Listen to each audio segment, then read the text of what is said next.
Welcome to my party, we're just getting started. A life is a dream or a nightmare scarring. Hand me a drink cause I think I'm going all in. Get me 안녕하십니까? 2024년 9월 12일에 들려드리는 이종훈의 HQ 시간입니다. 오늘은 비가 많이 내립니다. 이게 또 장마처럼 너무 비가 많이 내리는 곳도 있다고 합니다. 일단은 좋은 점은 어저께까지 너무나 뜨거웠지요. 그래서 와, 가을에 이렇게 더워도 되는 거야? 라고 생각하신 분들 많았을 겁니다. 그러니까 비가 오니까 조금 살겠습니다. 물론 비가 오더라도 날이 더우니까 좀 습하고 끈적거리면서 답답하긴 합니다만, 그럼에도 불구하고 어저께까지 그렇게 치열하게 더웠던 그런 날씨들이 한숨 돌리는 그런 느낌이기도 합니다. 입이 그친 다음에 한 일주일은 조금 더 덥다는 그런 이야기도 있으니까 일단 좀 더운 그런 추석 연휴가 될 가능성이 높습니다. 어찌 됐든 이리 되든 저리 되든 절기는 돌아옵니다. 늘 말씀드리지만 절기가 돌아오는 것처럼 정치판도 사필 규정으로 끝맺기를 늘 생각을 또 기대를 모읍니다. 자, 오늘의 아시아 투데이로 들어가겠습니다. 오늘의 아시아 투데이 일면 톱 기사는 여러분들 어저께 보신 분도 계실 겁니다. 해리스와 트럼프와 해리스의 첫 번째 TV 토론 또는 마지막이 될지도 모를 TV 토론에 대한 기사입니다. 사실 트럼프가 TV 토론에 임했을 때 늘 화제를 모았죠. 8년 전입니다. 8년 전에 힐러리 클린턴과의 트럼프의 TV 토론. 트럼프라는 그런 그 정치인은 사실 미국의 정가에서 굉장히 드문 별종이었어요. 별종. 뭐 나쁜 의미로 얘기하는 게 아니라 미국의 정가는 늘 어떤 가문, 부시 가문이 있고 무슨 케네디 가문이 있고 이런 식으로 주로 이제 이 유명한 어떤 대학을 나오고 주로 동부 출신들이거나 뭐 뿌리 깊은 가문들이 하나의 어떤 영주처럼 대대손손 이렇게 그 정치인으로서 크고 이런 식의 어떤 스타일의 정치인들이 많았습니다. 물론 뭐 빌 클린턴은 약간 또 예외고요. 그런데 그럼에도 불구하고 또 빌 클린턴도 뭐 변호사 부부 아닙니까? 대개는 클린턴이 변호사였나? 확실히 또 기억이 안 납니다만 어찌됐든 간에 그런 패턴이 아니라 부동산 부동산으로 돈을 벌어갖고 그 다음에 방송 진행 무슨 뭐 앵커 이런 건 아니고요. 쇼 예능 You Fire 뭐 이런 식 이걸로 유명해진 엔터테이너 겸 무슨 뭐 개발업자가 정치를 한다고 뛰어들었어요. 그런데 그간의 최소한의 어떤 그런 그 품격 이런 거 다 때려치고 그냥 하고 싶은 얘기 막 하면서 상대를 공격하고 막말하고 이런 것에 희열을 느끼고 봐라, 저 사람한테 맡기면 돈은 벌게 해줄 거 아니냐, 저 사람한테 맡기면은 시원시원하게 할 거 아니냐, 저 사람이 조금 흠결은 있는 것 같지만 흠결 없는 사람이 어디 있어, 그러면서 여성 후보를 공격하는 그런 모습 8년 전엔 그랬고요.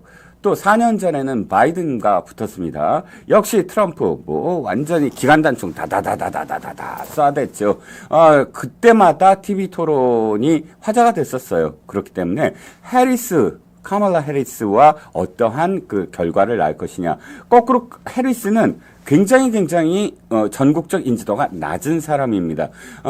카멀라 해리스의 경력을 보더라도 상원은 딱 한 번 한 것밖에 없어요. 그 전엔 주 법무장관이었습니다. 그러니까 주 법무장관이 전국적으로 알려질 수는 없겠죠. 그런데 대통령 선거에 뛰어들긴 했어요. 경선에. 그렇지만 경선에서 초반에 그냥 물러섭니다. 그리고 바로 바이든의 지명을 받아서 부통령 후보가 되고 둘이 러닝메이트로 전국적 선거를 뜁니다만, 아시다시피 부통령이라는 자리, 후보라는 자리는 그렇게까지 전국적 인지도를 한꺼번에 높일 수 있는 자리는 아닙니다.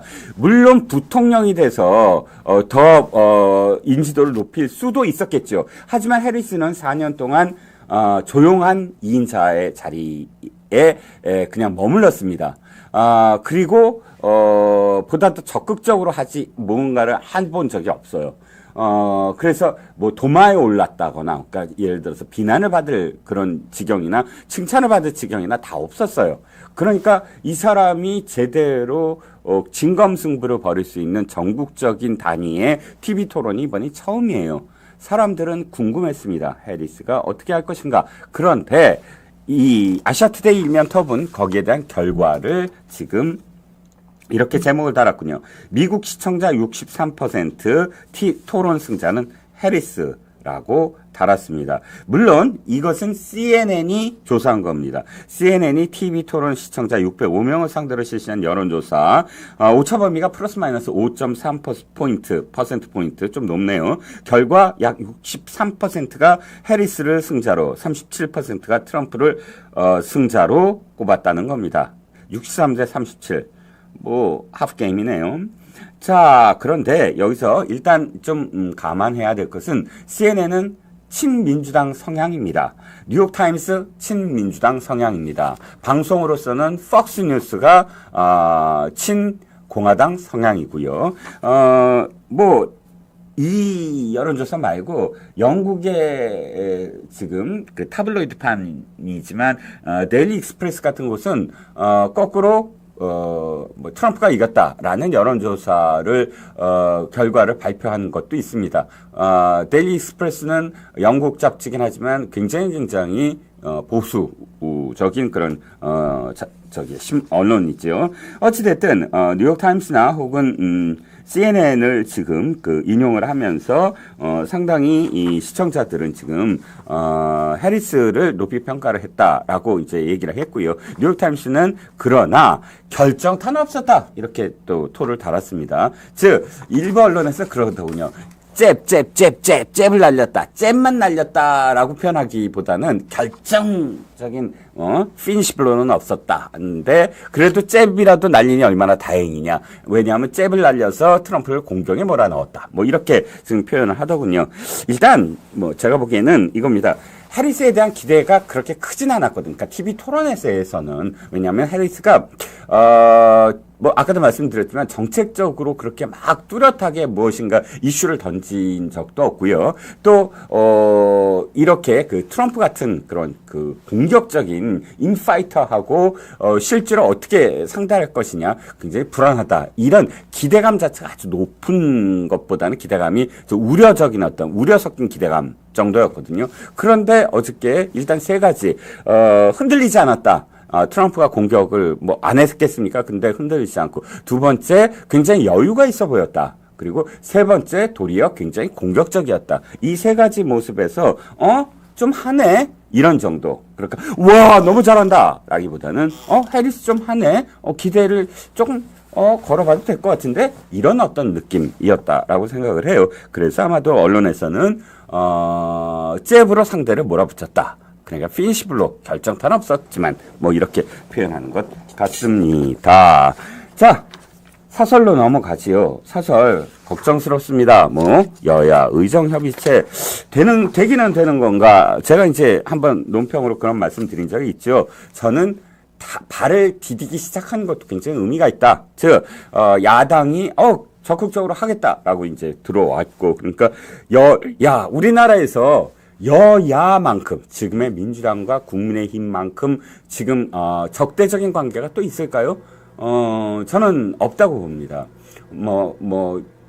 솔직히 말씀드리면 민주당은 북한의 김정은 정권보다 지금 국민의힘을 더 적대적으로 생각하지 않습니까? 그런데 아무튼 간에 이 우리나라에서 가장 지금 적대적인 그 집단인 정치 집단인 양당이 이거 협의를 해보자라고 협의체를 구성했다고 한다면 그거보다는 어쨌든 그렇게 적대적인 어떤 수준으로 얘기하면 의정은 그렇게 가서는 아니겠죠. 물론 의정도 지금 뭐 최악의 어떤 지금 갈등 상황이긴 하지만 그러니까 의사단체가 얼만큼 지금 참여할 것이며 언제 참여할 것이냐 이게 핵심인데 사설 아시아투데이 사설은 여야 의정 협의체 최대한 빠른 출범 필요하다라고 지금 적시를 했습니다.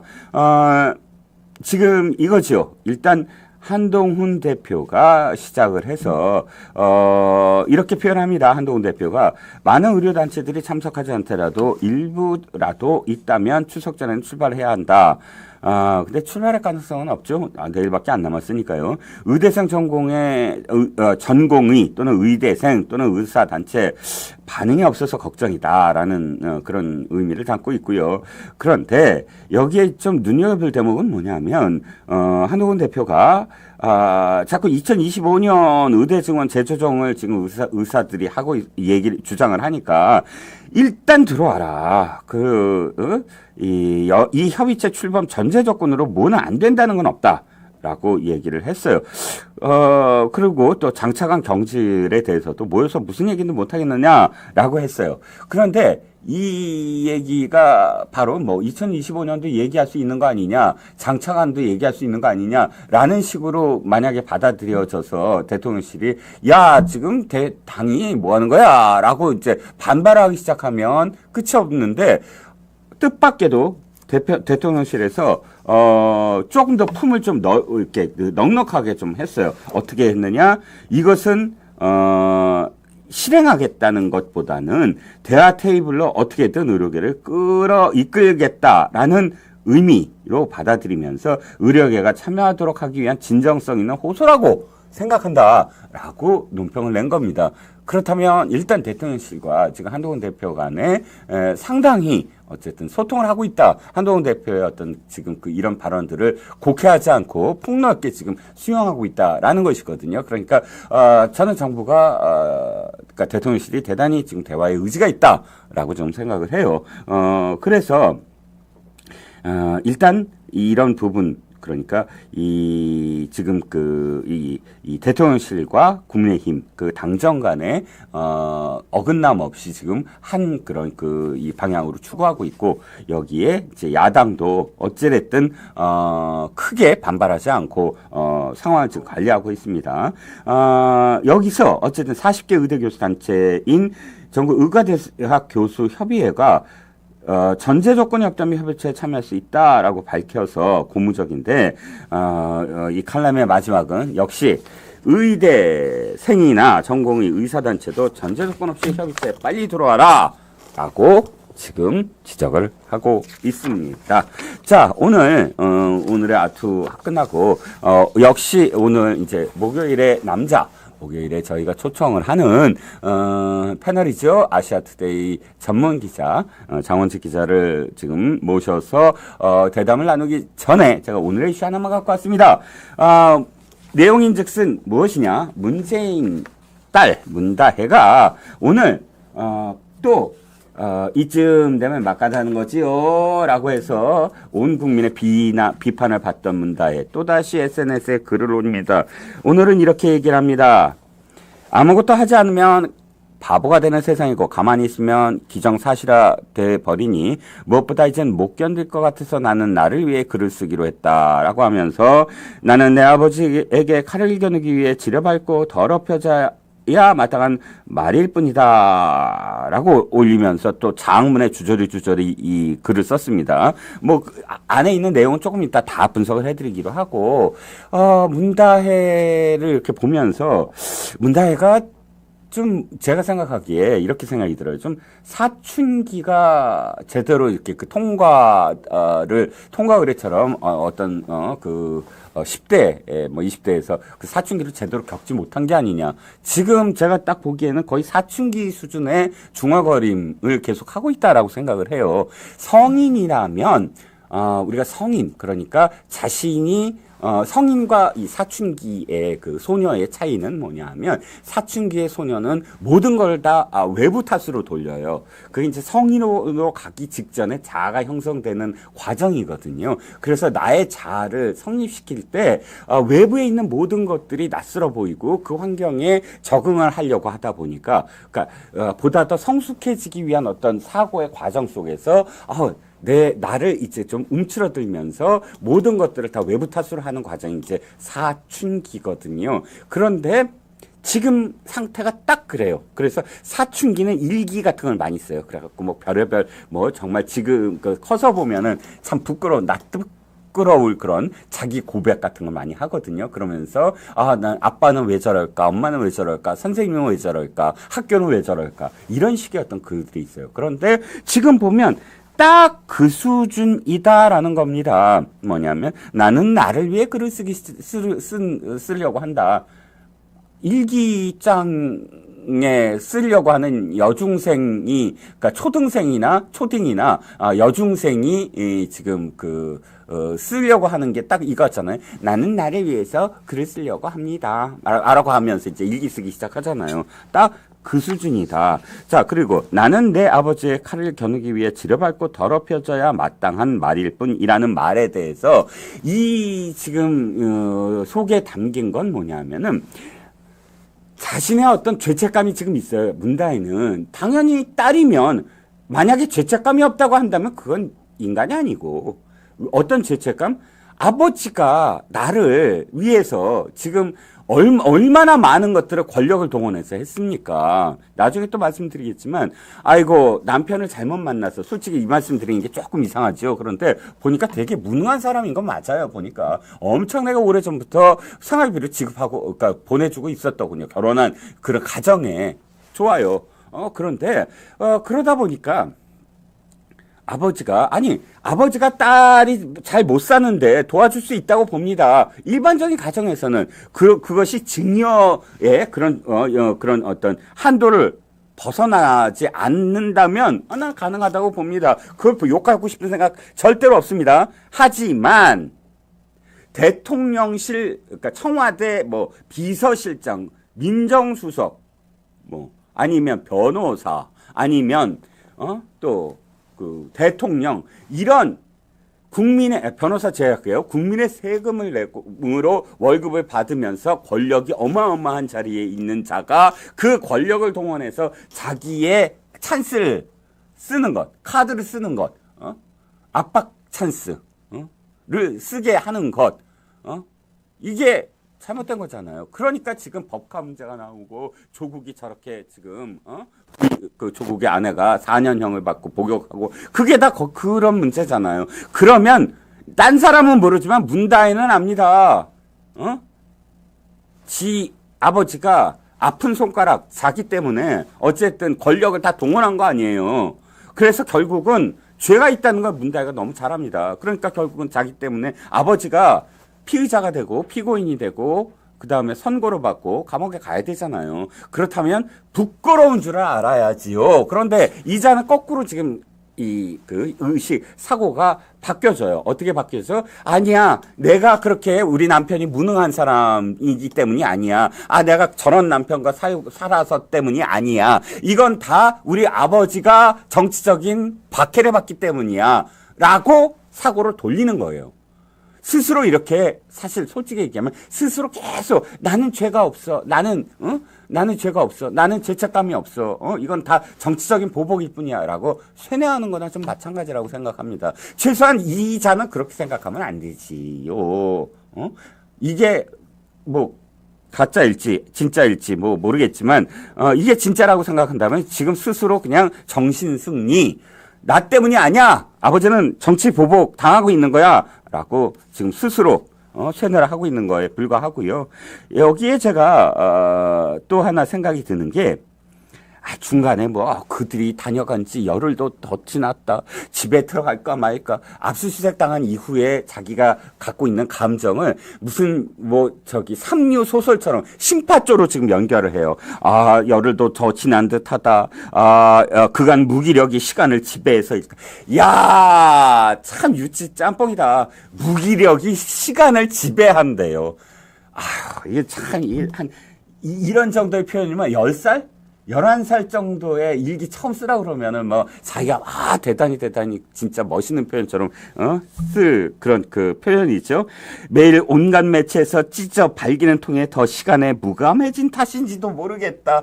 더 읽기도 오그라들어서 더 읽기도 싫습니다. 아니 이따위에 글을 쓰려면 일기장에 써갖고 자기만 보라고요. 왜 전 국민이 지금 지금 문다혜와 그의 남편과 그 다음에 양산에 있는 그 부부의 최악의 어떤 아빠 찬스, 엄마 찬스와 그 다음에 검은 돈의 흐름을 지금 파악하고 있는데 무기력이 시간을 지배하고 있다. 뭐 이따위 글을 지금 쓰고 있습니까?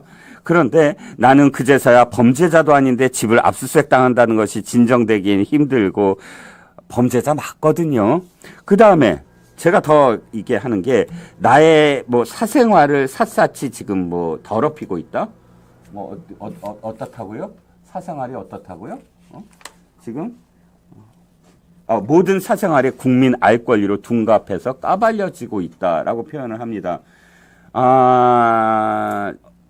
그런가요? 사생활?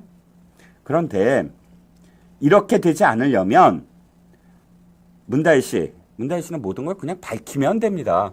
자, 사생활이 아니에요. 당신이 어느 고등학교에 나왔고, 그 다음에 당신이 어느 대학 나왔고, 그 다음에 당신이 어떤 데 취직을 했고, 처음에 어디서 지금 돈을 벌었고, 당신이 태국에 왜 갔고, 태국에서 어떤 식으로 생활을 했고, 태국에 언제 돌아왔고, 그 다음에 태국에 돌아온 다음에 왜 아버지 친구가 경영하고 있는 갤러리 가갖고 나 여기서 일하겠다라고 얘기를 했으며, 무슨 돈으로 양평동, 집을 샀으며, 이거 다 얘기하면 돼요. 이거 사생활 아니거든. 사생활 아니에요. 공적인 삶이에요. 왜? 대통령 딸이기 때문에. 여기에 우리가 지금 우리 호주머니에서 나간 혈세가 어떻게 엮여지는지, 관봉권으로 어떻게 엮여지는지 하나 드러났잖아요. 당신한테 간 5천만 원. 그게 윤건영 입에서 자백을 했습니다. 윤건영이 뭐라 그랬죠? 야, 이 돈은요, 청와대에서 나온 지 얼마 안 돼서 딸한테 보낸 돈입니다. 현금 5천만 원이에요. 물론 보낸 거는 동창이 보냈지만 그 동창한테 김정숙이 현금 5천만 원 보자기해서 보냈습니다. 무슨 뜻이죠? 청와대에서 그대로 가져간 돈이에요. 왜? 윤건영이 그랬잖아. 저 양산에서 은행에 못 간다고, 시위대 때문에. 은행에 못 가니까 은행에서 5천만 원 못 찾은 거예요. 그럼 청와대에서 떠난 지 얼마 안 됐으니까 청와대에서 가져간 5천만 원입니다. 당연히 얘기가 그럴 수밖에 없죠. 청와대에서 5천만 원이 그럼 뭐 청와대는 저 화수분이야? 당연히 이 돈은 관봉권 아니면 특갈비 아니에요? 자, 윤건영이가 다 자백을 했어요. 그 돈이 문다희 씨 왜 당신한테 가냐고. 그러면 이것도 당신의 사생활입니까? 사생활 아니거든요. 그러니까 사생활이 뭐 국민 알 권리로 까발려져. 사생활이란 뭐 내가 솔직히 말씀드릴까요? 이혼 왜 했니? 라고 안 물어보잖아요. 이혼 언제 했니? 안 물어봐요. 무슨 뭐 이혼하기 전에 무슨 남자를 만났니? 안 물어봅니다. 관심 없어요. 솔직히 저는 뭐 불륜 운운하는데 어느 매체에선 저 관심 없습니다. 그건 그야말로 옐로우 페이퍼에서 다루라고 하세요. 그런 거 안 물어봅니다. 그런 거 사생활 맞아요. 그러니까 당신의 사생활 존중해 줄 테니까 지금까지 내가 얘기한 건 사생활 아니거든요. 그거 다 밝히라고요. 최소한 어느 대학교 나왔는지부터 밝히세요. 그거 사생활 아닙니다. 이 세상에 우리나라에 역대 어떠한 대통령도 자기 아들, 딸 어느 대 나왔고 어느 고등학교 나왔다는 거 다 밝혔습니다. 그런데 국국식한대학교 나왔냐고 청와대 기자들이 질문을 하니까 당시 문재인 청와대는 이렇게 대답을 했습니다. 확인이 안 된다. 얘라 이 비겁한 자들아. 확인이 안 된다가 뭡니까? 아니 확인 당연히 돼요. 일국의 대통령이 자기 딸이 어느 데 나왔는지 확인이 안 된다고 대답을 하는 그런 기괴한 대답을 합니까? 그러니까 그거 사생활 아닙니다. 그리고 또 한 가지 이렇게 유치한 뭐 시간이 무기력이 시간을 지배하고 있다 같은 참 끝내주는 이런 명문을 쓰고 싶으면 일기장에 쓰라는 겁니다. 일기장은 교보문고 가면 이렇게 그 하드 카바로 된 그런 그 아주 좋은 그런 일기장이 있습니다. 거기다 쓰지 이렇게 주저리 SNS에 올려갖고 수많은 언론들이 이거를 또 이렇게 제목을 달아서 뭐 나는 아버지에게 칼을 겨누기 뭐 어쩌고 저쩌고 하면서 기사를 쓰게 만드는 이게 얼마나 낭비인지 모르겠습니다. 어쨌든 나는 당신이 얘기하는 사생활이라는 부분을 끝까지 취재를 할 겁니다. 그리고 끝까지 밝힐 겁니다. 지금 오늘 이야기를 하려다가 지금 사실 시간이 없어서 얘기 못하는 토리게임스 역시 문재인이 당시에 고모 전 행정관을 통해서 취직시켜줬다라는 사실이 지금 오늘 보도가 되기 시작했죠. 그러면 솔직히 얘기하면 내가 아까 얘기한 대로 당신의 남편은 대단히 무능한 사람 맞습니다. 저는 그나마 토리게임즈는 스스로의 어떤 길을 찾아서 들어간 줄 알았더니 그것도 청와대 행정관이 알선을 해줬다라고 하더군요. 그리고 거기서 했던 일도 타이스타젯의 전무랑 별 차이 없더군요. 토리게임즈에서 맡은 일도 동사무소 가서 서류 떼는 일에 불과했고 당시 월급이 230만 원이었다고 하니 동사무소 가서 서류 떼는 그런 일을 하는 사람한테 주는 월급치고는 꽤 많이 받아갔군요. 아무튼 그거를 포함해서 어쨌든 저는 기대하세요. 제가 많이 취재를 오늘 또 했습니다. 덕분에 많이 취재를 했고 그건 차근차근 제가 유튜브 방송을 통해서 보도를 말씀을 드려보겠습니다. 자, 제가 조금 흥분해서 이야기가 길어지는 통에 우리 장원재 기자 나오셨습니다. 안녕하십니까? 네, 안녕하십니까? 네. 네네.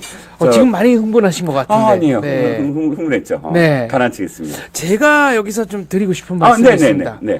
누구라고 제가 특정인을 얘기하지는 않겠지만 네. 국민들을 실망시키지 않겠나라는 예측을 실망시키는 적은 없구나. 그거 명문이다. 네. 명문이구나. 예. 저도 대단히 공감합니다. 네. 실망시키지 않는. 어떻게 한 번도 실망시키지 않을까 하는 이런 예측을 실망시키는 적이 없이 꼬박꼬박 네. 참 이렇게 기대에 부응하시는지 모르겠습니다. 네네. PD님, 장원재 기자님 쪽으로 원샷 들어갈 때 조금 어두운 것 같아요, 얼굴이. 그거 한 번만 다시 봐주세요. 제가 오늘 화장을 안 하고 와가지고. 그러셨구나. 네, 얼굴이 좀 어둡습니다. 그렇군요. 예. 자, 이제 진도를 좀 나가보겠습니다. 네. 장 기자 일주일 동안 어떻게 잘 지내셨습니까? 베트남 갔다 왔습니다. 오, 베트남. 네. 취재차? 네, 베트남 국가대표팀의 김상식 감독 만나서 인터뷰하고 네네. 또 박항서 감독님의 에이전트였던 이동준 감독 만나서 네네. 인터뷰하고 네. 또 베트남의 공중파 관계자들 만나서 이제 김상식 감독에 대한 어떤 평가라든가 또 재밌다. 네. 저기 그러면 거기서 분위기는 어때요? 박항서 감독을 이어서 이제 새로운 어떤 한국인 감독인데 네. 분위기는 어떻습니까? 김상식 감독이 지금 4게임을 했는데 A매치? 네, A매치죠. 국가대표니까 당연히 A매치. 근데 지금 성적이 이제 1승 3패로 좀 좋지는 않아요. 그런데 그 베트남 공중파 관계자가 저한테 명언을 했습니다. 어떤 얘기요? 박항서 감독님이 있고 김상식 감독이 바로 간 게 아니고 그 트루시에라고 2002년 오. 월드컵 때 일본 국가대표팀 했던 제가 기억나요. 네, 그 필립 트루시에가 베트남 감독을 네네네. 맡았거든요. 근데 해임이 됐어요. 네네.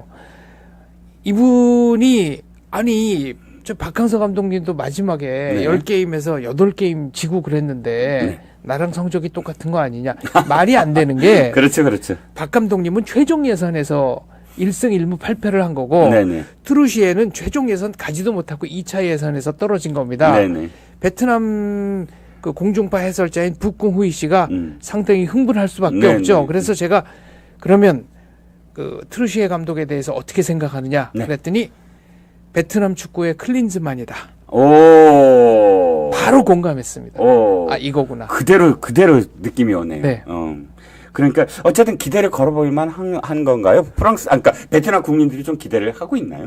기대를 하죠. 그런데 박항서 감독님이 눈높이를 너무 높여놓은 그러게요. 문제가 또 있고요. 인도네시아 신태용 감독이 너무 잘해서. 그리고 인도네시아는 지금 그 11명 중에 8명이 유럽 리그에서 네덜란드 뛰고 있는 게. 네덜란드계가 있고 스페인 리그가 하나 있고 그다음에 최근에 요번에 이제 골키퍼가 그렇죠. 메이저리그 사커에서 지금 맹활약 중인 골키퍼거든요. 근데 인도네시아의 그 이민자들의 후예가 있을 거 아니에요. 네네네.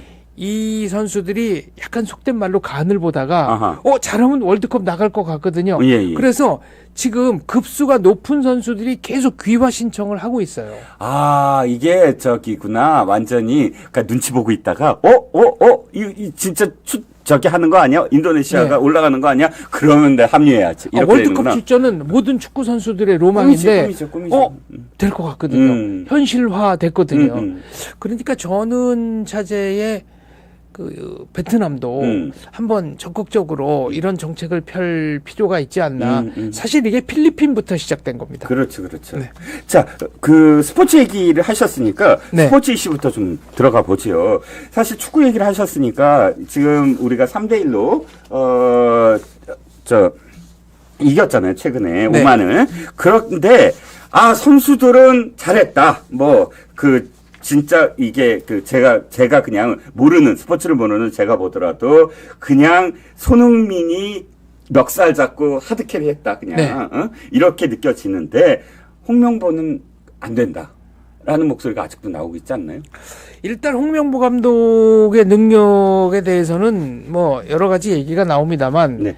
저는 그래도 일단 선임한 이상에는 좀 힘을 실어줘야 되지 않느냐라는 네. 생각을 하고요. 네네. 회장님은 이제 물러나시는 게 맞고. 전몽규 네. 회장은. 이제 전몽규 회장도, 맞습니다. 네, 그러니까 홍 감독 같은 경우에는 네네. 모든 팬들이 응원을 해주고 이럴 때 이제 선수들이 좀 기가 살아난다고 할까요? 네네. 분명히 시너지 효과가 나는 부분이 있는데 네. 그런 부분에 있어서는 지금 역대 대표팀 중에 가장 바닥이라고 볼 수 있죠. 네. 그러니까 감독의 역량도, 여러분들이 말씀하시지만 그 이전에 기본적으로 좀 억울한 면이 있을 것이다라는 생각을 합니다. 네. 자, 그런데 저는 어쨌든 정몽규 회장 말씀을 하셨으니까 정몽규 회장 가장 큰 문제가 지금 연임을 지금 기획하고 시도하려고 하고 있잖아요. 4선에 도전하고. 그렇죠. 있죠. 그런데 연임 그러면 사실 먼저 얘기해야 될 게 이기영 대한체육회장이라고. 3선에 도전하고 있어요. 그렇죠. 그런데 이기영 회장이 이렇게 주장을 하죠. 아니 나는 내가 나가고 싶은 대로 다 나갈 수가 있어라고 공언을 하고 있잖아요. 네. 그게 스포츠공익위원회라고. 네. 이게 일단은 단계가 제가 보니까 선거를 해야 되고 네. 선거에서 이기게 되면 스포츠공익위에서 그래 만약에 이기영 회장이 이긴다. 만약에 이번 선거에서 그러면 연임 하느냐 마느냐를 할 수 있다 없다를 스포츠공익위에서 판단한다고요? 제가 절차를 좀 이제 따져봐야 되는데 네네. 원칙적으로 모든 스포츠 단체장은 재선까지만 할 수 있게 돼 있습니다. 네네. 그런데 예외 규정으로 특별히 공헌이 많거나 네.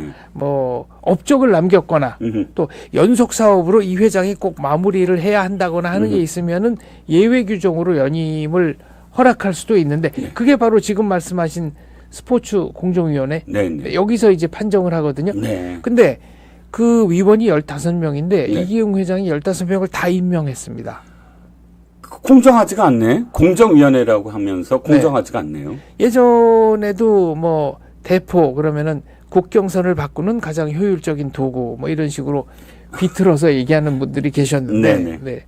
공정위가 늘 공정한 건 아니죠. 물론 그렇습니다. 그런데 그럼에도 불구하고 지금 이기영 회장이 갖고 있는 문제가 너무나 심각하다라는 의견이 많잖아요. 왜냐하면 어마어마한 돈을 문체부에서 어쨌든 교부하지 않습니까? 그런데 거기에서 어떻게 쓰이고 이런 것들이 정확하게 투명하게 되고 또 협회 그러니까 산하 연맹이나 협회가 아주 공정하고 투명하게 운영이 돼서 정말 선수들을 위해서 선수들이 거기에 대해서 아무런 어떤 이유 없이 정말 잘 되고 있다라고 여기고 자신들의 어떤 그 성적만 향상시키는 그런 단계가 되면 되겠는데 네. 그렇지 않으니까 지금 당연히 대한체육회를 들여다보고 그 돈에 대해서 쓰임이나 혹은 또는 어떤 규정을 제대로 했는지를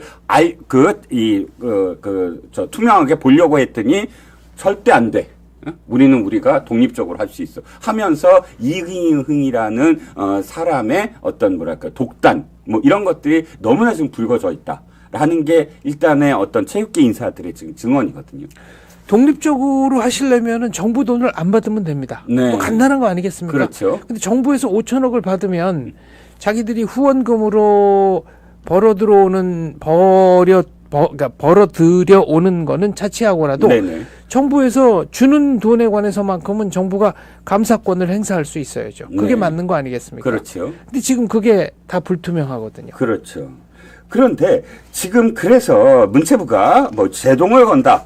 그리고 측근이 심의를 한다. 보니까 스포츠 공정위원장은 아예 이 이기흥의 특보를 지냈고 7천만 원이 넘는 수당을 이기흥으로부터 그러니까 이 대한체육회로부터 계속 받은 사람이기 때문에 당연히 이 스포츠 공정위원회가 이기흥을 연임시킬 건 뻔하니까 지금 정부가 대단히 이 문제를 심각하게 지금 받아들이고 있고 하는 것 같습니다. 그렇죠. 그리고 또 선거 과정도 지금 스포츠 엘리트들과 일반인 그 생활체육을 통합하면서 대의원 수가 늘어났거든요. 네. 근데 이것도 저는 이대로 가면은 선거구도에서는 이기흥 회장이 일방적으로 유리한 구도라고 생각을 합니다. 예를 들어 정치권에서 오픈 프라이머리를 한다고 치면 당연히 현직 국회의원, 현직 당협위원장이 유리하지 않겠습니까? 인지도가 높으니까요. 그렇죠. 인지도도 높고 그 유권자들과의 그 접촉면도 훨씬 많았고 그렇죠. 또 잘 알고 그것과 마찬가지 현상이 체육계에도 지금 벌어지고 있는 겁니다. 그러면 장지장한테 내가 이렇게 단도직입적으로 이렇게 방법이 없나요? 그럼 이기흥에 그냥 왜 주라식 월드처럼 그들의 세상으로 우리가 그냥 놔둬야 되는 건가요? 그래서 한때는 이제 국가대표와 관련한 관리를 정부가 따로 기구를 만들어서 하겠다. 그랬더니 이제 대한체육회가 격렬하게 반발을 해가지고 그것은 일단 무산이 됐죠. 그런데 아까 그 문모 씨 얘기를 하면서 그냥 법대로 하면 된다. 진실을 밝히면 된다 그러셨지 않습니까? 체육계도 똑같습니다. 범법 행위를 한 분이 있으면 그에 상응한 처벌을 받으면 되고 진실이 무엇인지를 국민들이 다 알게 해주시면 그 다음에는 일이 순리대로 풀려갈 것으로 봅니다. 네. 대전 이모님이 문체부 유인촌 뭐 하고 있나요? 문체부가 있기는 있어요? 라고 말씀하셨는데 제가 알기에는 역대 정부들, 문재인 정부나 혹은 그 이전의 정부는 사실 이 이기흥에 대해서 건드리질 않았어요. 특히 문재인 정부 그랬습니다. 그러니까 사실 저렇게 완전히 독야청청하면서 자신의 어떤 그런 집권을 종신 집권처럼 하려고 하는데 그나마 유인촌 장관이 이건 안 된다라고 목소리를 지금 높이면서 한번 해보자. 이렇게 그냥 대한체육회를 놔둬서는 안 된다라고 팔을 걷어붙인 상황이에요. 그러니까 유인촌 장관이 제대로 하려고 하는 겁니다. 그 전에 제가 말씀드린 것처럼 이제 국가대표 선발 운영에 관한 것은 별도의 기구를 만들어서 하려는 시도를 했다가 그게 이제 좌초됐다는 말씀드렸지 않습니까? 무슨 위원회였는데 그래서 별도의 기구처럼 직속 기구처럼. 그런데 지금 갑갑해 하시는 심정도 충분히 이해가 갑니다만 저는 역설적으로 지금 갑갑해 하시는 거야말로 대한민국이 선진국이라는 걸 보여주는 증거라고 생각합니다.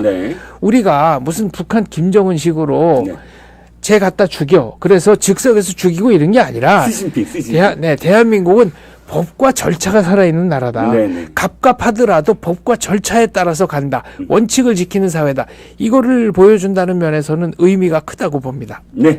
또 이제 솔직히 하나만 더 말씀드리면 이기흥 회장이라는 사람이 특정 종교와 완전히 좀 이렇게 밀착을 해서 무슨 신도의 회장을 몇 년을 해갖고 지금 그 특정 종교와 관련된 신문들은 모두 다 이기흥 편이야. 그래갖고 대한체육 행정을 지금 정부가 관여를 한다는 등 이러면서 법보신문이니 법률신문이니 다 난리가 났습니다. 특정 종교가 뭔지가 다. 제가요? 아니, 얘기 안 했는데.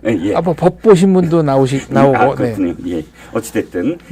그런 사실 유착도 저는 바람직하지 않습니다. 그러니까 이번에 이 파리 올림픽에서도 그 종파에 사람들이 갔어요. 그래서 이거 특정 종교가 왜 가냐 그랬더니 아이고 법당을 세워줬다. 해갖고 갔다고 합니다. 아무튼 제가 너무 얘기가 길었죠? 아니요, 충분히 의문 있으면 해소를 하고 가야 맞다고 생각합니다. 일단 저는 제목을 이렇게 달아봤어요. 안세영의 나비 효과가 마침내 체육계의 구태 기득권을 쓸어버리나 가능할까요? 왜냐하면 최근에 안세영의 문체부가 안세영과 관련된 어쨌든 배드민턴 협회와 관련돼서 지금 발표를 했잖아요. 배임 횡령 혐의까지 지금 이야기 난 걸 보면 배드민턴 협회가 끝내 어쨌든 개혁을 할 수밖에 없는 상황이 그렇습니다. 됐잖아요. 배드민턴 협회도 이재용 회장과 아주 그렇죠. 네, 가까운 분이 이제 회장 네. 하시는 걸로 알려져 있고요. 네. 그 전까지는 뭐 관행, 뭐 인습 이런 이름으로 용인되던 일들이 네. 어느 순간에 도덕적 수준이 확 올라가면서 이제 범죄가 된다거나 사회적으로 용납이 안 되는 일이 된다거나 그런 순간이 오죠. 체육계는 바로 지금이 그런 순간이라고 생각합니다. 네. 그러니까 그 전까지는 뭐 후배가 선배들 뭐 빨래. 아니 근데 이것도 제가 늘 하는 얘기지만 네네. 제일 좋은 거는 네. 산업화되면 합리적으로 변합니다. 아. 그러니까 축구 같은 경우 선수가 네. 굉장히 비싼 상품인데 네. 손흥민 선수가 무슨 후배라고 그래서 선배 빨래 한다? 그 초고가 상품이 그거 한다는 게 말이 안 되지 않습니까? 그럼요. 당연하죠. 네, 프로야구, 프로축구 이런 거 뭐 이런 데서는 지금 말한 관행, 인습 싹 다 없어졌거든요. 그렇죠. 네. 산업화 됐으니까. 그렇죠. 그렇죠. 그러니까 어쨌든 저희가 이제 스포츠 얘기를 하면서 이렇게 사실 관화되고 구태가 그대로 남아 있는 그런 그 관습을 깨버려야만 그나마 남아 있는 갈라파고스 우리가 저기는 왜 저래? 우리의 어떤 그 기준으로 봤을 때 전혀 다른 방향. 글로벌 스탠다드가 작동하지 않는 그런 부분들이 분명히 있는데요. 안세영 선수가 이번에 용기 있게 얘기 네네. 잘했죠. 아마 금메달을 그래서 꼭 따고 싶었는지도 모르겠습니다. 그렇죠. 어쨌든 저는 이제 과정입니다. 이 과정이 말씀하신 대로 장재 말씀하신 대로 법대로 또 규정대로 또 원칙대로 결말을 맞았으면 하는 바람입니다. 이 와중에 배드민턴 협회가 네. 안세영 선수랑 먼저 면담을 하려고 그랬죠. 그렇죠. 그러니까 무슨 조사위원회 네. 꾸려갖고 자기네들이 자체적으로. 그러니까 안세영 선수가 단호하게 거부를 하고 아예 그 체육회 문체부와 이제 그러니까 문화체육부와 직접 얘기를 상대를 하고 거기 가서 얘기를 했습니다. 그나마 또 이제 국민들이 바라보기에 장미란 차관이 이 역할을 하고 그것을 이제 계속 앞에 나서는 게 상당히 도움이 되는 것 같아요. 장미란 차관 같은 경우에는 뭐 올림픽에서 금메달, 은메달 따고 뭐 전설적인 그 올림피언이지 않습니까? 그렇죠. 그러니까 현역 선수들 입장에서 장미란 차관은 믿고 무슨 얘기든지 다 할 수 있는 그런 상대인 거죠. 그렇죠. 그리고 박사학위도 스포츠와 관련돼서 네. 이 노령화된 어떤 그런 그 선수들에게 어떠한 대우를 할 것이며 어떻게 연착륙할 건가라는 내용으로 박사학위를 땄더라고요. 스포츠맨들은 전성기가 20대 때 오지 않습니까? 예. 그리고 이제 20대 이후 30대 뭐 초중반까지 선수 생활을 하는 선수들도 물론 소수지만 있기는 합니다. 그런데 모든 선수들이 묵시적으로 다 아는 거죠. 내 인생의 절정은 10대 후반부터 20대 초중반까지다. 그러면 나머지 기간을 어떻게 살아갈 것인가. 이게 잠재의식 속에서 선수들을 계속 뭐 괴롭힌다, 부담을 준다, 뭐 이런 요인이 되거든요. 그러니까 장미란 차관이 얘기하는 것은 그런 면에서의 어떤 대응책. 그러니까 절정에서 내려왔다고 해서 인생이 무의미한 것은 아니다. 네. 그래서 어쨌든 저는 그때 누구죠? 안규백이 아니라 그 지금 떨어진 사람. 스포츠 맨날 얘기하는 체육학과 교수 출신 국회의원 누구였죠? 민주당의 안민석이 네. 뭐라 그랬냐면 실력도 없고 무슨 장미란 차관 하려고 할 때 도대체 말이야 스포츠 그것만 한 사람은 어떻게 차관을 시키냐. 그때 제가 박사학위를 찾아봤어요. 네. 그리고 내가 방송에서 당신보다 낫다.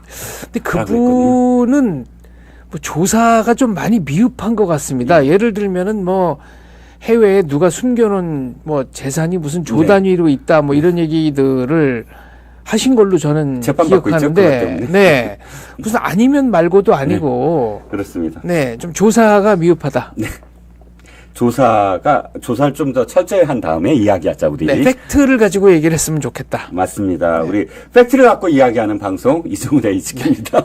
자, 다음, 순서로 넘어갈게요. 장 기자는 사실 이제 스포츠는 제가 진짜 수십 년 전부터 압니다. 조선일보에 특파원도 하셨잖아요. 그죠? 특파원이라기보다는 2006년 월드컵 때 그 월드컵 한 달 동안 이제 한 달 동안 임시 특파원. 임시 특파원이에요. 네. 근데 그때 교수할 때라서 이제 그때 정말 와, 우리나라에 이렇게 좀 축구에 대해서 완전히 통달한 사람이 있느냐라고 제가 진짜 놀랐는데 또 여러 가지 어떤 정말 박사입니다. 근데 이제 북한 문제도 그 어떤 전문가보다 사실은 인사이트가 있고 해서 장 기자 오면은 뭐 밀어놨던 북한 이슈를 제가 안 꺼낼 수가 없어요. 네. 그래서 좀 꺼내봤습니다. 첫 번째가 이겁니다. 몰랐어요, 저는. 근데 새롭게 안 사실이에요. 지금 그 휴전선 일대에 DMZ 일대에 가까이 살고 계시는 우리 주민들이 그렇게 고통스러워한대요. 왜? 우리가 대북 확성기로 계속 대북 방송을 시작하니까 거기에 맞상대로 아니 자기네들도 말을 하면 될 거 아니야. 북한이 이렇게 살기 좋다는 둥, 김정은이 이렇게 훌륭한 수령이라는 둥 똑같이 하면 될 거 아니에요. 그런데 쇠 긁는 소리를 24시간 틀어놓는다는 거예요. 네. 정말 생각을 해보세요. 유리창 긁는 소리, 쇠 긁는 소리를 크게 틀어놓는다고 한다면 정말 미칠 것 같거든요. 일단 접경지대에서 이 소음으로 고통을 받는 우리 대한민국 국민들에게는 뭐 제가 자격은 없지만 심심한 위로의 말씀을 드립니다. 네네. 근데 북한 이거 크게 실수하는 겁니다. 네네. 우리 쪽에서 듣는 것보다 전방에 있는 북한 장병들이 더 큰 소음 공해에 시달리고 있습니다.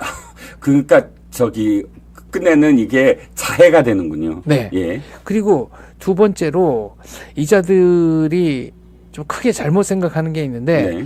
남북의 스피커 성능은 비교가 안 됩니다. 그렇죠. 그러니까 과거에 상호 비방을 중단하자고 그랬는데 그게 일방적으로 우리가 접어준 거지 상호 뭐 이렇게 대칭적인 상황이 아닙니다. 잽이 안 비대칭이죠. 그러니까 북한에서 저런 식으로 이제 방송을 하는데 네. 이거는 어떻게 보면 남쪽까지 전달을 하겠다라는 의도라기보다는 네네. 우리 쪽에서 방송하는 것을 자기네 병사들이 듣지 못하도록 막는 정도의 의미가 있습니다. 방어구나 어떤 그렇죠. 네. 그런데 이제 우리가 적극 대응을 안 하고 공세적 대응을 좀 자제하면서 그쪽에서 쇳소리 낼 때 가만히 있으니까 이자들이 기고만장할지는 모르겠으나 네. 그러면 진짜 한번 제대로 해볼까? 네, 우리가 태세를 전환한다면은 바로 아마 괴멸적 타격을 입을 수도 있습니다. 우리 확성기 성능이 어디까지 갈 수가 있어요? 굉장히 멀리까지 들릴 수 있을 정도의 고출력이라고 그러던데요. 네, 꽤 멀리 들린다고 하고요. 예. 또 뭐 북한 주민들, 그러니까 탈북자들의 증언에 의하면 네네. 실제로 카카오톡도 되고, 네, 아마 백령도나 뭐 동해상이나 이런 데서는 전파를 좀 세게 쏘지 않을까요? 뭐 그렇게 짐작은 합니다만. 그렇군요. 왜냐하면은 카톡으로 이게 특정 회사 이렇게 얘기해도 되는 겁니까? 상관없어요. 네. 왜냐하면 그게 독점이잖아요. 네. 사실은. 그러니까 카톡으로 북과 계속 연락을 하는 경우가 있기 때문에 제가 말씀드립니다.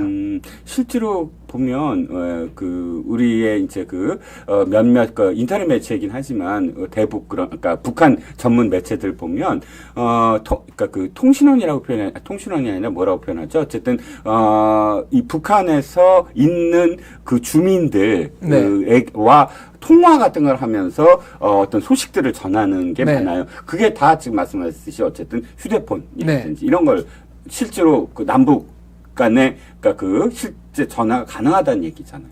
그렇죠. 그리고 원산에서 탈북한 탈북자 증언으로는 네네. 자기네 집에서 한국 텔레비가 나왔다. 그래서 이제 좀 빨간 물이 많이 드신 아버지 빨리 재워놓고 어머니랑 자기랑 이제 몰래 시청을 했다. 그리고 어떤 곳에 가면은 이제 특별하게 좀 집값이 비싼 지역이 있는데, 네, 거기는 전파가 잡히는 데이기 때문에. 그렇군요. 네, 그거 CD나 이런 걸로 만들어서 팔면 돈벌이 되지 않습니까? 네네, 그렇죠. 네. 자, 이제 북한 주민 얘기가 나와서 또 이제 두 번째 기사를 보면 이겁니다.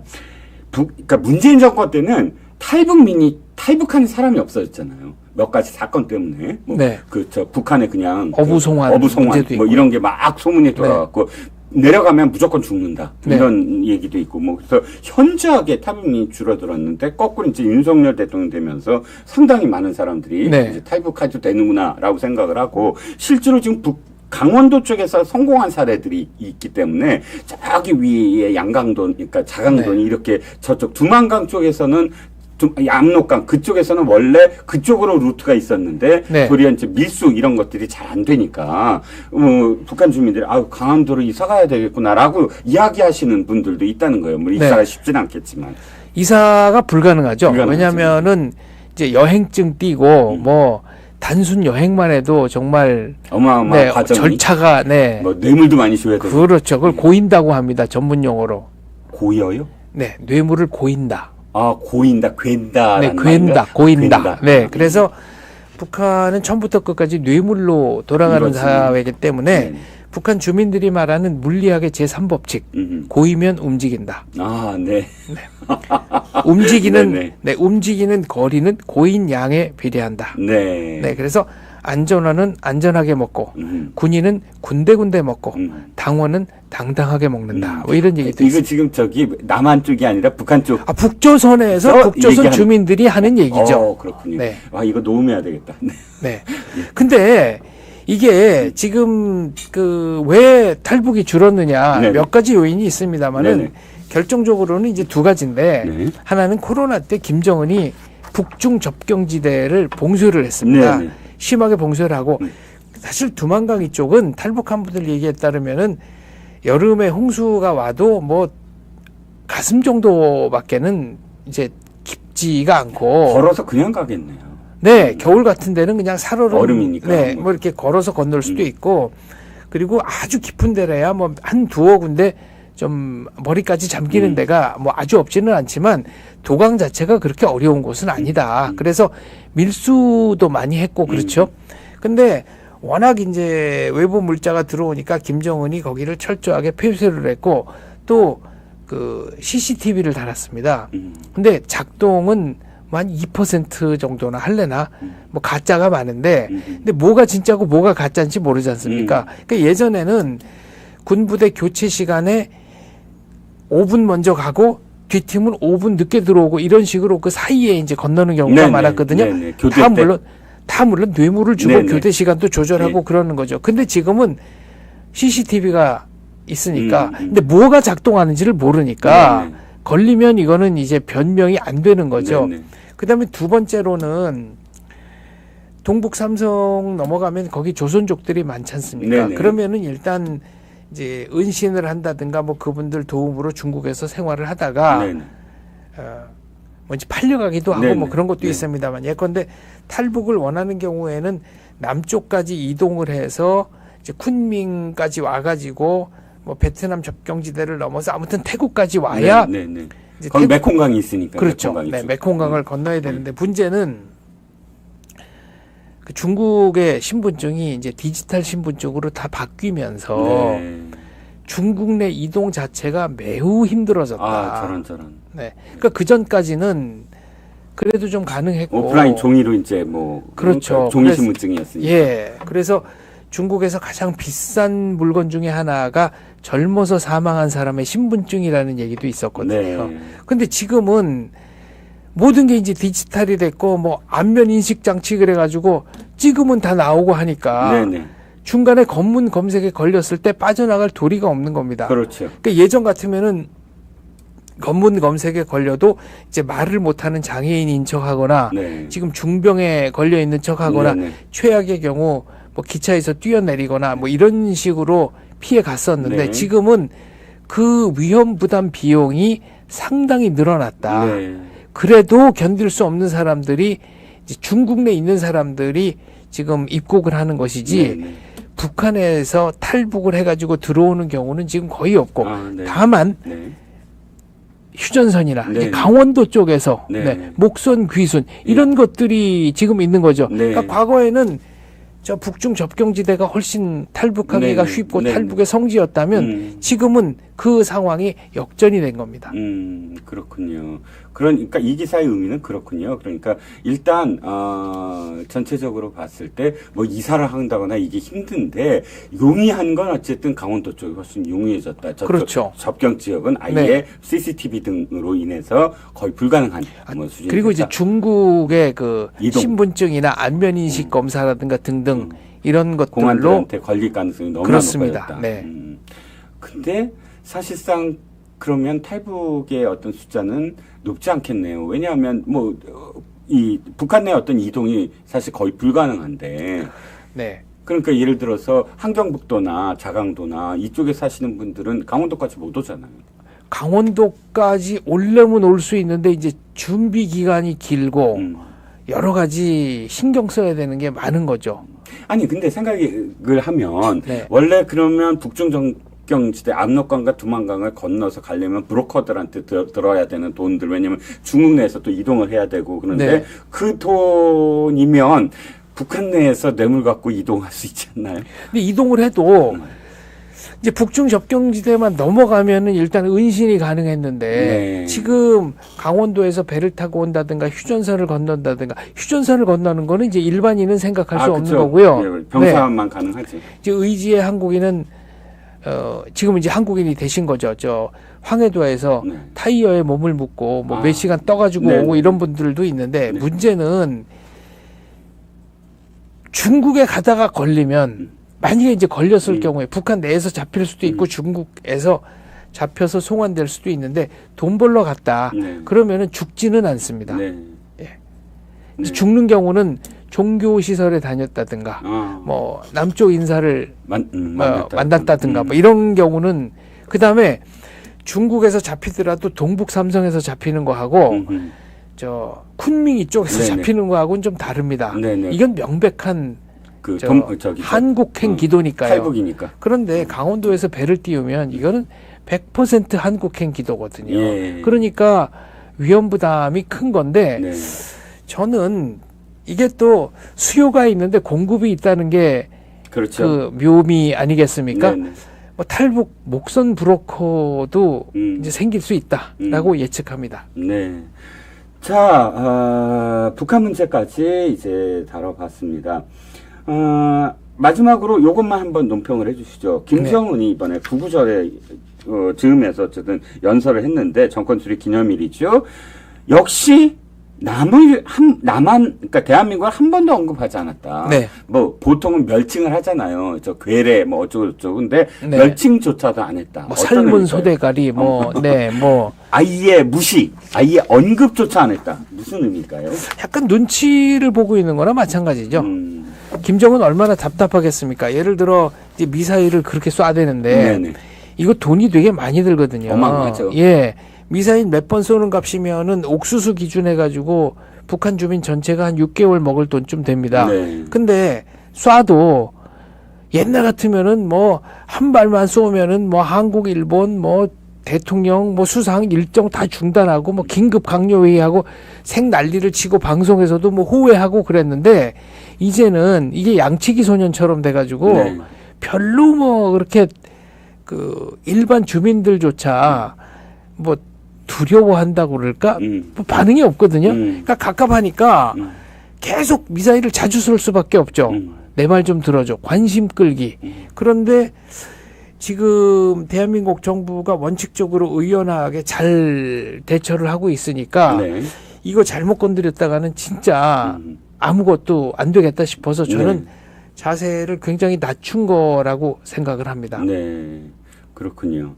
어찌됐든 북한이 어저께도 뭐 탄도미사일을 쏘고 또 오물풍선은 뭐 5일 동안 뭐 계속 날렸습니다. 이런 움직임들이 뭐 미국의 어떤 대선의 즈음에서 언제나 우리 좀 봐달라라는 네. 그런 행위일 수도 있지만 앞으로 또 다른 어떤 우리가 예상치 못한 또 도발로 이어질지 그것도 좀 걱정이고요. 네, 요 전에 굉장히 이제 흥분을 하셨지 않습니까? 맨 처음에? 오늘? 네. 제가 이제 방송 시작하기 전에 네네. 거기에 관해서 제가 아까 이 얘기를 좀 했으면 좋겠다는 게 있는데 제가 그 유인촌 장관 어떤 분이 답답하다고 그러셨는데 법과 제도 절차의 중요성을 얘기했지 않습니까? 근데 그 중에 일관성도 중요한 거 아니겠습니까? 아, 그렇죠. 네. 누구한테는 뭐 적용이 되고 누구한테는 안 되고. 아, 그러면 안 되죠. 네. 그래서 저는 문대하 씨도 정유라 씨한테 적용했던 법 그대로 그냥 그 원칙대로 그 기준대로 적용하면 되지 않을까 생각합니다. 그렇죠. 그때 얘기했던 무슨 공동체 운원 경제 공동체 운원. 네. 그런데 너무나 뭐 이번에 뚜렷하고 또 스스로도 운명 공동체 이런 말을 했잖아요. 그거는 경제 공동체보다 한 걸음 더 나간 밀착형 공동체니까요. 그렇죠. 그러니까 어찌됐든 오늘의 결론은 이겁니다. 장 기자가 장 기자의 인사이트 오늘의 결론은 원칙대로 법대로 지금까지 해왔던 대로. 네, 진실은 힘이 세다. 그 누구도 예외는 없다. 네, 자신 있으면 그냥 내가 아는 진실은 이런 건데 당신이 아는 진실은 뭐냐 비교해보자. 그렇습니다.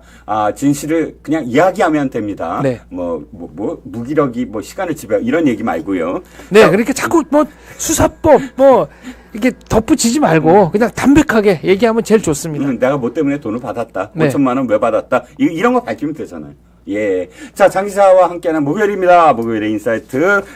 오늘도 중요한 정보 전해주신 장 기자 정말 고맙습니다. 네, 감사합니다. 자, 오늘 순서 여기서 마치겠습니다. 시청자 여러분 감사합니다.